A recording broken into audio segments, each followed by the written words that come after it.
Hello again. Welcome to Color Studies Part 1. I'll be mixing some paint today using 3 colors only. You could follow along with me if you would like. Feel free to work at your own pace and feel free to use whatever kind of paint you would like. I will be using oil paints today. Okay, so I went ahead and set up a color wheel here on a canvas, but if you're working in acrylic or watercolor, you could certainly use paper instead. And all that's involved is a circle with a series of lines that break up that circle into 12 individual sections, just like slicing up a pizza. And then 3 smaller circles inside of that outer ring create 4 layers to each pizza slice. And that'll give us the opportunity later to mix up tints and shades, also neutrals. But for today, we'll just go ahead and address that outer ring only to keep things nice and simple. Also, you can probably see here I labeled yellow, blue, and red for those primaries on the chart. That's where we'll start. And as long as you have 3 blank spaces in between of each of those primaries, you'll have plenty of room later to mix up the secondaries and the tertiary colors. For the palette, I selected these 3 primaries, the cadmium yellow hue, the cadmium red hue, and the ultramarine blue. You can select other colors. These pigments are not the only ones that you could use. And with every different yellow, red, and blue, you will achieve different results, which can be very informative as far as being familiar with the paints on your palette, the colors that you're working with, and then you'll have more of an idea of what to expect when you're mixing your colors for painting.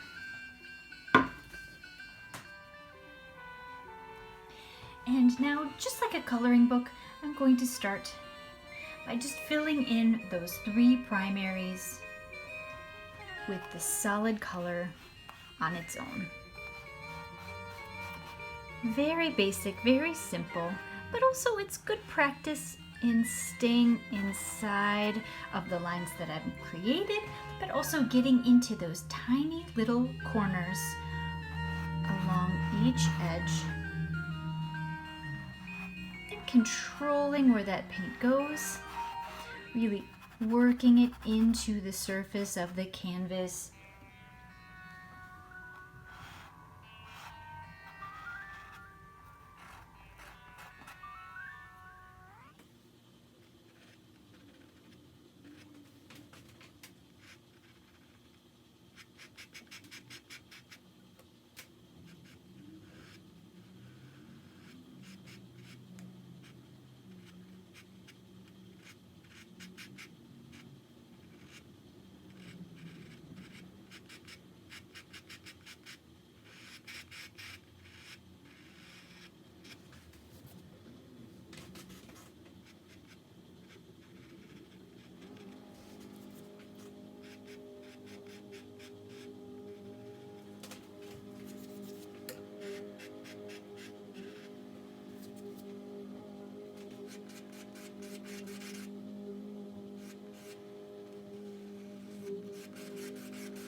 And now that we have our primaries filled in, we can work on our secondary colors, which will be orange, right in between the yellow and the red, violet, which will be right in between the red and the blue, and green, which will be right between the yellow and the blue.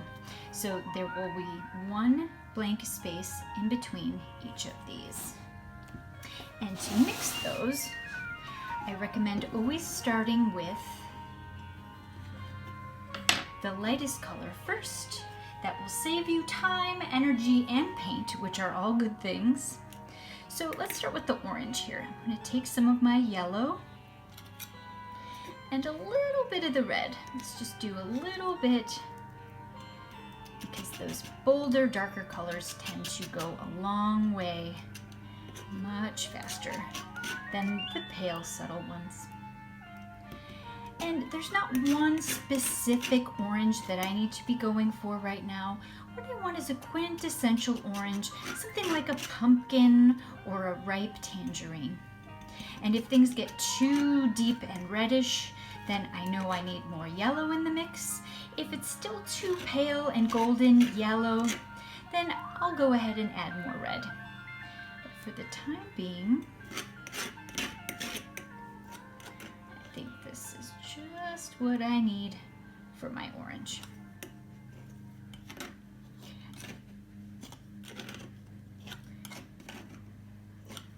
Go ahead and scoop that up. Save some room on my palette. So next, let's go ahead and do the green. So again, I'm going to start with my yellow.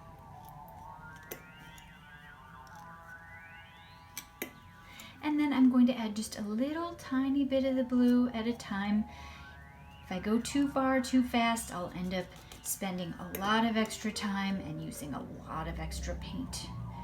It's good to do just a little at a time until we get a feel for our pigments and our ratios, and we get a really good idea of what to expect when we're adding our colors to one another to avoid any headaches further down the road.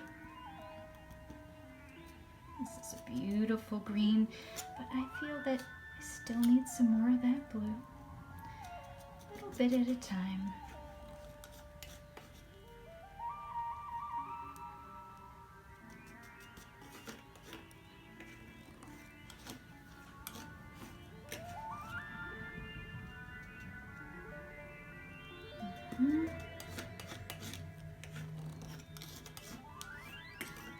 There we go. That's a beautiful green. And then I'm going to clean off my palette knife and go ahead and we'll do the violet. Starting with the red, since we'll be mixing the red and the blue for the violet.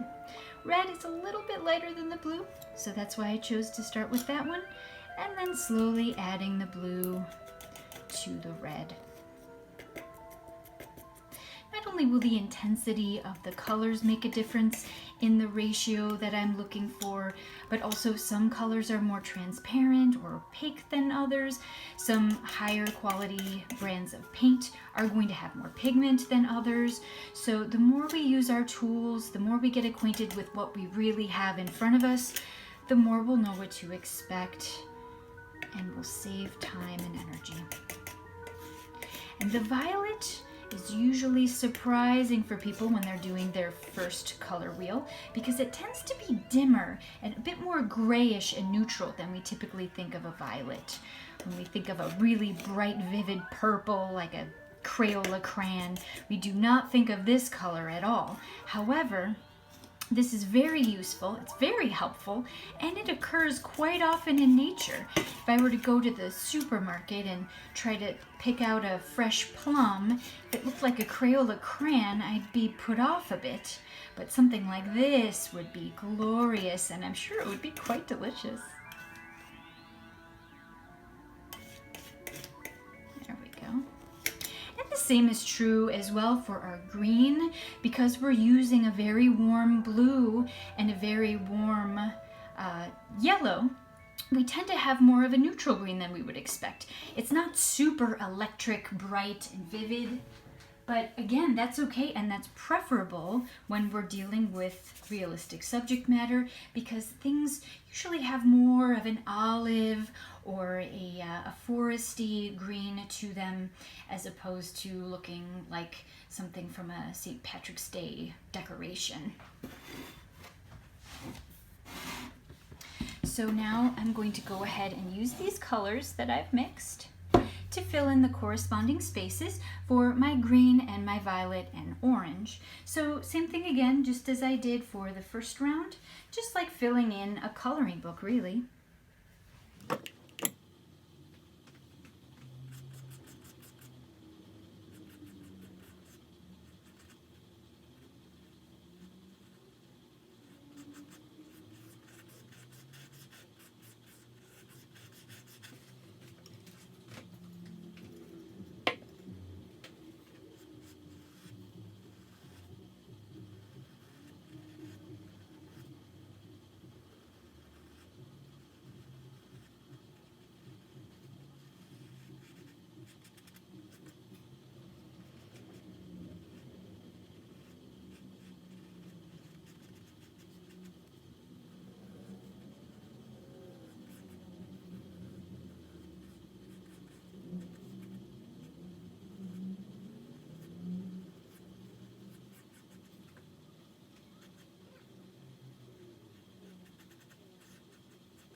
Okay, now that we have our primaries and our secondaries filled in, we can start working on the tertiaries, which will occupy these nice available spaces in between each of the ones we just filled in.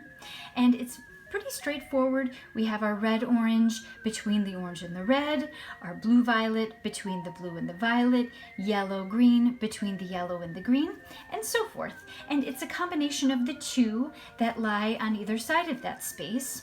But again, we want to start with the lighter of the two colors and then slowly add bit by bit of the darker color to achieve what we want.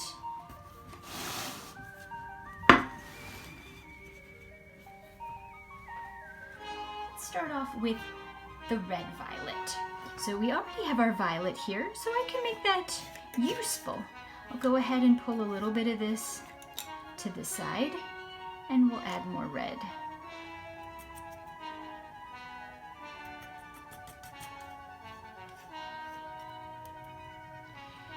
And if it ends up looking too much like my violet, I know that I need more red.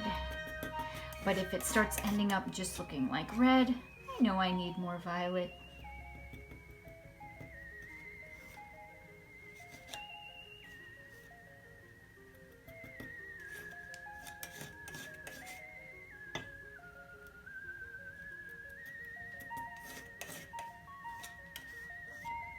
Oh, that looks good. Like a nice deep red wine color. And now we can also take that violet base and move more of it to the side and add more blue to achieve our blue violet.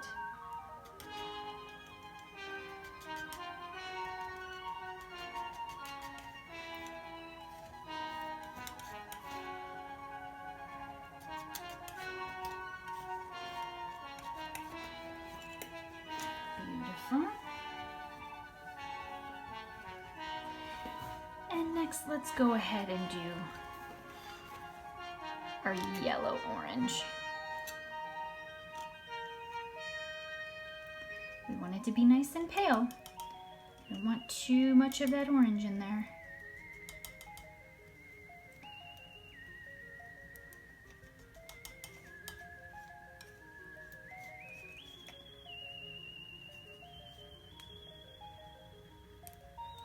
And if I want to go ahead and check and see if it's too close to my original orange, I can either mix them up next to one another on the palette, or I can even take a piece of a thick white paper and I can go ahead and test it.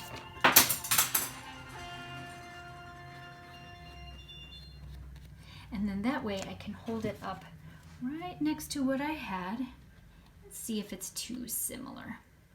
I feel like it needs more yellow.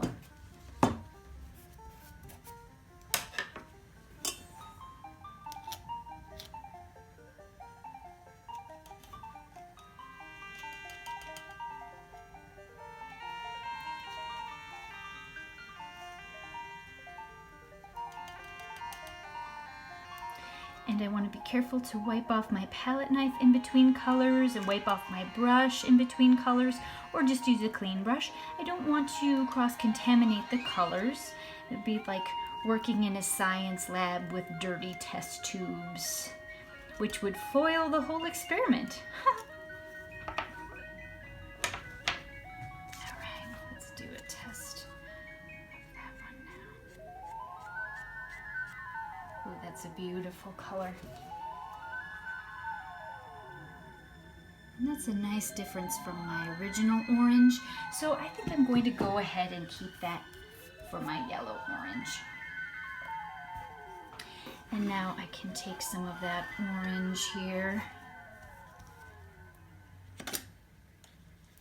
and use it with more red. And the red is nice and bold and strong, so I don't need much. Little goes a long way.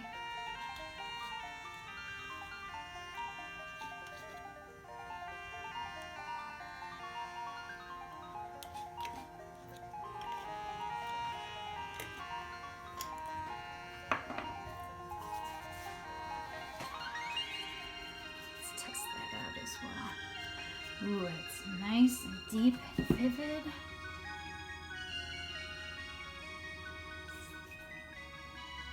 I don't want to go any further and end up with red. So I think that's what I'm going to keep for my red orange. There are many correct answers to this question, but what we need is something that fits nicely in between the two colors that we have. So this also helps to train our eyes and our hands to be responsive to what we have in front of us, instead of just worrying about the original plan all the time.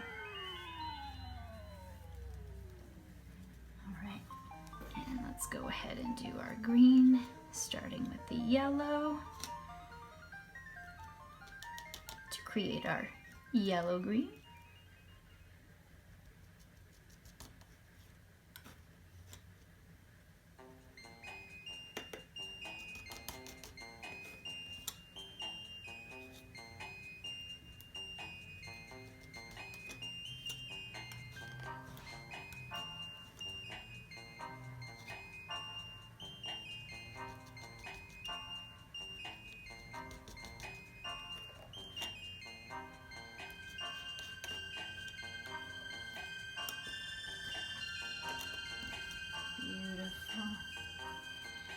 now our blue-green.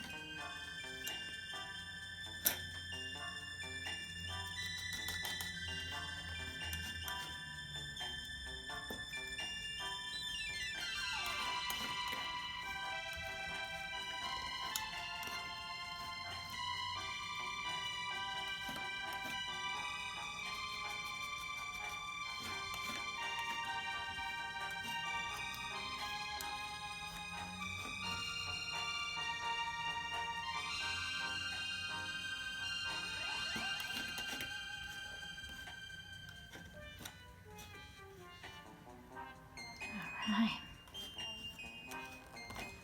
And we've got a nice difference there between those two greens.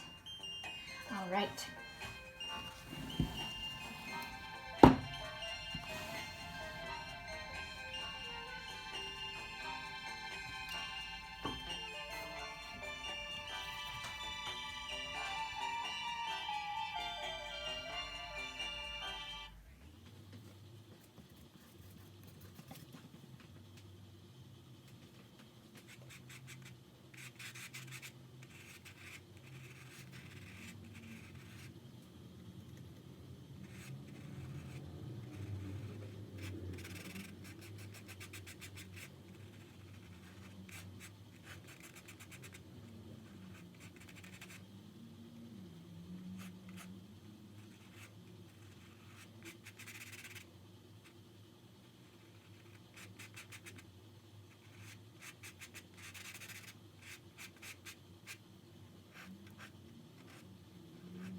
So here we have our completed outer ring of the color wheel.